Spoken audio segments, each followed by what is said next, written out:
building breaks up the Dubai skyline. We are talking about the Burj Khalifa, known for being the tallest building in the world, standing at 2,717 feet, or 828 meters, with the world's highest outdoor observation deck. But do you know how many people worked on the site daily? This is Iconic Builds, and today we are looking at the Burj Khalifa. It's reported that 12,000 builders and contractors were on site daily, and it's estimated to have taken 22 million person-hours to complete construction. When you visit Dubai, this building will always remain in your eyesight. But why, and how does it stand so tall without being blown over? It's actually really intriguing. The Burj Khalifa is specifically designed to overcome wind resistance, a goal that becomes increasingly important as altitude increases. The structure rises to the heavens in several stalks that top out unevenly around the central spire. This unusual design deflects the wind around the structure. Even with this careful planning, the 206-story Burj Khalifa will sway back and forth by about 6.5 feet or 2 meters at the very top. The Burj Khalifa takes its most important trick from a flower, a shape that allows wind to pass through without creating a vortex that causes the building to sway.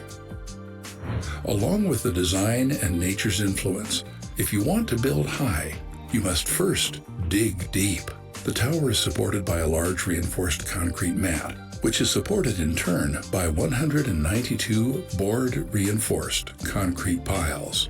For the foundations, approximately 1.59 million cubic feet, or 45,000 cubic meters of concrete weighing more than 110,000 tons was poured, which is equivalent to 18 Olympic-sized swimming pools, with 192 piles running to depths of more than 164 feet, or 50 meters. All of this is enough to keep the tower in place. The amount of steel rebar used in creating the tower is 31,400 metric tons.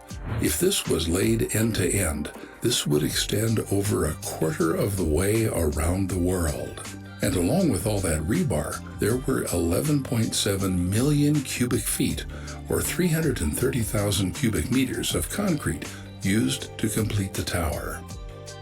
Again, the Burj Khalifa had another first in the bag, and the highest reinforced concrete core walls were built in November 2007 using concrete pumped from ground level to a vertical height of 1,971 feet, or 601 meters. Sticking with materials, the total weight of aluminum used on the Burj Khalifa is equal to 5 A380 aircraft. The Burj Khalifa's curtain wall is the size of 25 American football fields, or 17 soccer fields. But how will you get up and down such a structure? Lifts are positioned on various floors and become a network allowing people to travel swiftly. The Burj Khalifa has 57 elevators and 8 escalators.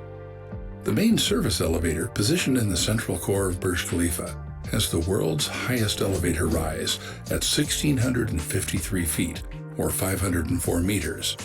It travels 29 feet per second, or 10 meters per second, and has the world's longest elevator travel distance.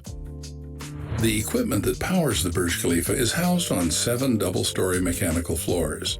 The peak electrical demand of the tower is estimated to be 36 megawatts, which is equivalent to approximately 360,000 100-watt bulbs operating simultaneously.